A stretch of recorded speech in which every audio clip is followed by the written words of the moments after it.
Hello everybody. Today we shall be studying about matter and its constants. It's a very generic topic that one covers in all of your classics 7, 8 and 9 also. Okay, now if you look around all the things that you have around yourself, in any state, each one of them is a matter. Now, what do you mean with the term matter? Is anything that has mass, anything that could be measured. Mass basically refers to how heavy or light an object is. Alright, it is a measurement about the internal constituent of an object. Whereas space refers to the space occupied. This entire example or this entire definition could be explained with the help of an example. For example, you take a deflated balloon and you fill it with air. Alright, you take a deflated balloon. Alright, and fill it with air goes inside it. Okay, and then you have the change in the size of the balloon. Why does that happen?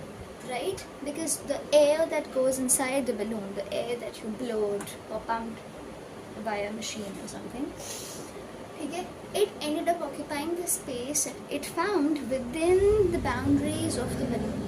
Second, it also has mass, because if you put anything on a weighing machine, you would be, even if it's a very minute amount of mass that you measure, you'll be able to find that regardless of the constituents, it all has some amount of mass. Okay?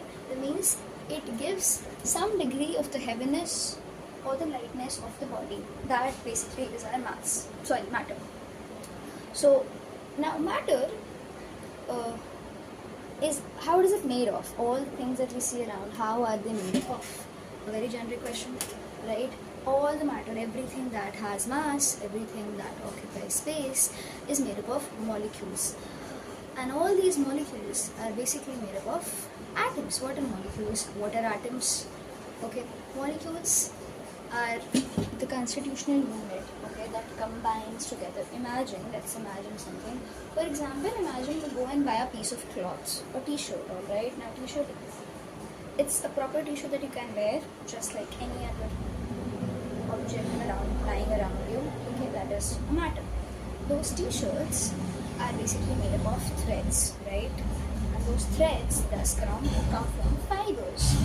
Okay, this is okay.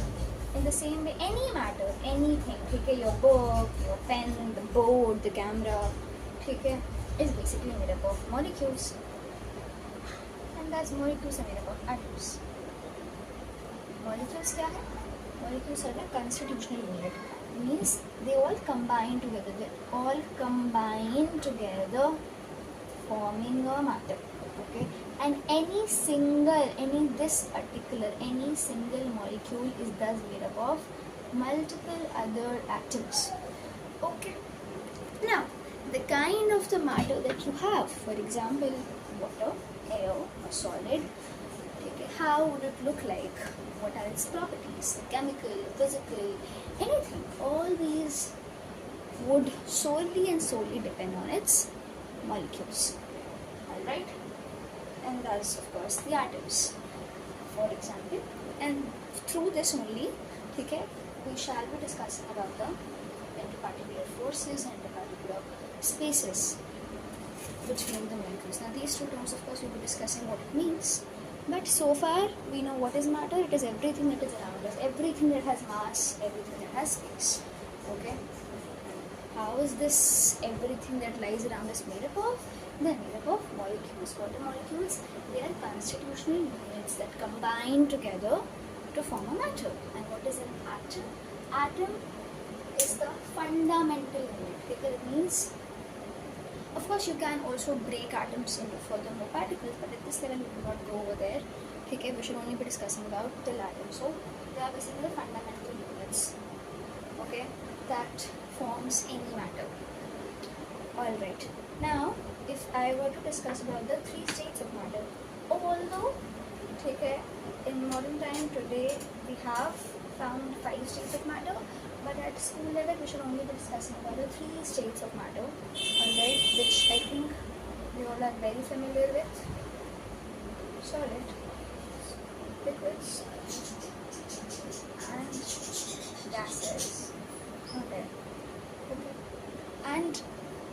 prime example which one always sorts to study these kinds of three states of matter is usually water, because water is one of those prime example that would exist in all the three states. States basically means the form in which a matter is existing, the form in which you are able to perceive it, utilize it. Okay. Now, when we were to discuss about these three states of matter, we will come across two terms: interparticle force of attraction and interparticle particular space or interparticle space. That's also a picture. Now, over here, the word particle refers to molecules. Remember that. Alright? It does not talk about at the atomic level, it is talking about at the molecular level. Molecules. Now, the word inter basically tells us between the two particles. Okay? Do not get confused. There's a word called intra and there's a word called inter. Intra मतलब within itself, कोई एक चीज़ है उसी के अंदर. Inter मतलब दो चीज़ के बीच में. ठीक है? Alright? Okay. So interparticle force of attraction and interparticle space. Now these two terminology is used to tell us about the arrangement of the molecules. What does they tell us? They tell us about the arrangement. Arrangement मतलब like कि कोई भी molecule, जितने भी molecule हैं किसी भी matter में, how are they put, how are they arranged, how are they organized, and why is it important to know the arrangement? Because the arrangement tells us about the matter. Okay, whether it is flowing, whether it is a fluid, whether it is a packed body, whether you can squeeze it or not. Okay, alright. It basically tells us about the physical characteristics prominently, okay, to a point chemical also. So arrangement. Okay. Now let's discuss one by one. For example, if I were to discuss the solids, okay, solids discuss करते हैं. Any solid, pick up any solid. For example, if I'm using this pen, this is a solid matter, right? Okay. Why am I saying it's a solid matter is, okay, A, usually it is hard, B, non-flexible, that means you cannot change its shape. I cannot bend it. Okay. If you try to bend your pencils, chalks, okay, you end up snapping them into two. Okay. Alright. Usually. Why are all these things happening? Because, for example, let's assume this is a matter, a solid matter, a box. Okay. Alright. It is made up of molecules. Multiple molecules would be there. So many molecules. Okay. Number of molecules totally depend upon the size of your matter. It's just simple, as simple as that. Okay. Now, interparticular space, if we have to discuss space का मतलब you are space, जगह, ठीक है, between the two particles. As I told you, interparticle, inter मतलब two, right? Pick up any two particle, any two molecules.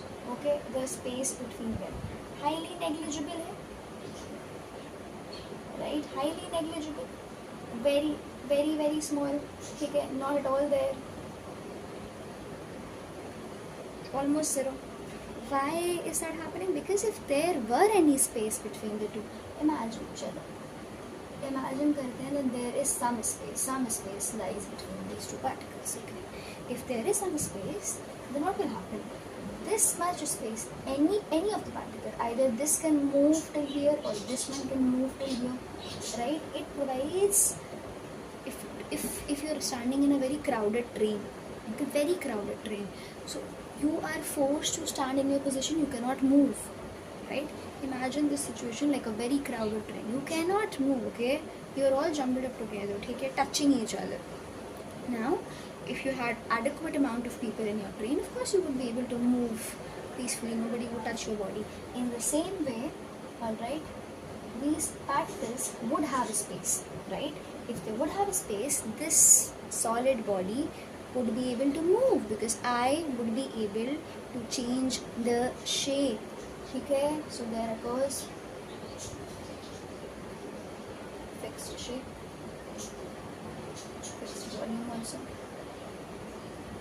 Okay, this basically, why is there no space? Okay, space is not there so that one has fixed shape. All your solids, your books are all in rectangle shapes. Okay, generally this pen is in cylindrical shape. Even if I try to, I cannot make into a circle. Alright, my phone is in a rectangle shape. Okay, so solids, due to its interparticular space being very less, highly negligible, very minute, provides it a fixed shape. Alright, now anything which has a fixed shape would also has a dimension, right? Length and breadth and height depending upon the kind of body it is, 3-dimensional or 2-dimensional, thus providing it a fixed volume also. Followed. Alright, that is your solid. Now, these two particles, how are they keeping themselves so close to each other? Okay, there has to be some force acting onto it, right? The force it is keeping these two particles together, glued to each other, is the interparticular force of attraction. Okay, interparticular force of attraction is basically with what amount of force, any single particle is attracting the other particle towards itself. Jitna zyada force, the high amount of force would be exerted. Okay, higher would be the attraction, and more close they would be. More close means less space. So the notion or the conclusion that could be drawn from this would be, if your force of attraction increases, okay, if this increases, okay, your space, interparticular space would decrease. Okay, alright. This is solids. Now with that same example, we can also discuss about liquids. We can also discuss about gases. Okay, sure. Let us discuss about liquids. Liquids, pick up any example, your juice, your blood, your milk, well, not your milk, but the milk you consume, or any milk, water. Okay, liquids. Okay. Now, for example, if I end up pouring water right over here, okay, chances are that water would flow. It may also drop down to my table. Okay, but it would not simply fill my entire room, right? Of course, it depends upon the volume of water that I'm pouring, but to a certain extent. That basically tells us that if there exist molecules of water, which they do, okay, they have certain space is there, thus providing the molecules of water to flow. They can flow, right? Pour water and you will see that the water flows. Alright, you are able to stir it, you can move it. Okay, so there exists some space for the particles to move, but they cannot move everywhere. If you pour water in one corner of your room, you cannot find water in the next corner of your room, right? The same water, it can't flow that way. That means, but there also exists a boundary. That means that it only has a certain amount of space, not too much. Okay, there exists some space, but not too much. Now, if there exists some space, that means the force of attraction would be slightly weaker as compared to the solids, right? Now, if anything has space, the molecules are basically moving. And now, moving at random, it is not like they're only moving in fixed direction. This particular molecule can move in this direction, in this direction, in this direction, in this direction, in this direction, in any of the directions, right? So, no fixed direction, thus telling us that you cannot have a fixed shape, because if there was a fixed shape, of course, a fixed direction, okay, we could have said all my water looks circular shape or triangular shape. Okay, so no fixed shape. Liquids do not have fixed shape, but they do have fixed volume. Why do they have fixed volume, right? Because as I told you, there exists a boundary between. Okay, they only have a certain space to which they can move, right? There exists another particle over here, another. This particular molecule cannot go beyond this particle. Followed? Okay, so thus suggesting that our liquids have no fixed shape, but it has fixed volume. That is why it always ends up taking the shape of the container. To keep with a saucepan, with a teapot, with a kettle, right? Gases, okay? You spray your room freshener in one corner, you will be able to smell in the next corner. Why? Too much space. High amount of randomness exists. Okay, it can freely, the molecules of the gases can freely move.